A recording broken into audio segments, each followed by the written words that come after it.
What is up, cupcakes?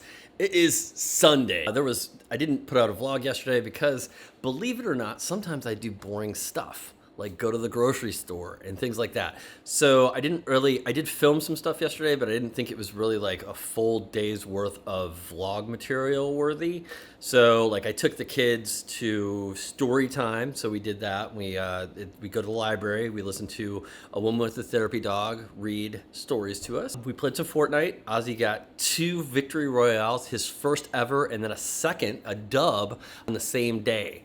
So that is, that kind of sums up my day yesterday. Now, today we're in the shop and we are going to be working with lasers. I'm going to be shooting a video and also shooting the vlog. So you guys will get like kind of some behind the scenes stuff, and I'm waiting for my computer here to do its thing. Oh, look, it's an update. Yay, update. So I'm bringing you along for the ride, man. First stop is we got to come over here to the old AP laser. Still kind of bummed about this. So I buy my sheets of engravable plastic. I buy like the 12 by 24 because that's like, it seems like I get a decent amount of keychains out of that. And so that's what this is. But yesterday, I was playing Fortnite with the kids, so I ran a thing of keychains, supernatural keychains.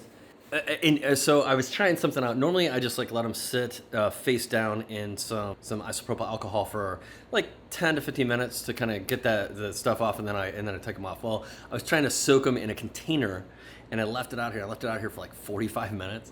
And if you do that, it starts to degrade the top layer of the plastic a little bit. And so like when you take it off, everything's not quite as crisp. So I totally wasted an entire thing of keychains.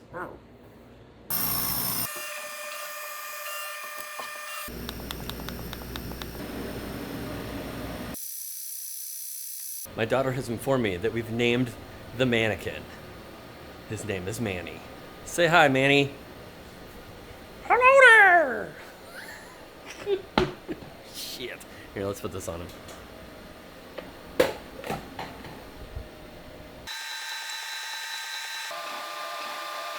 So guys, I'm gonna call the vlog for today just because it's Mother's Day and we're gonna go hang out. But just a little sneak peeker for you for doing cylinders in the P2. Well, this is the first draft. So it didn't go so well. I'm not sure exactly what happened here. I'll have to go back and review the footage, but you'll have to stay tuned or actually watch the full video to see if it really is going to work. But I'm optimistic for it. I'm so optimistic. I'm just going to say this. See you tomorrow. Whoop!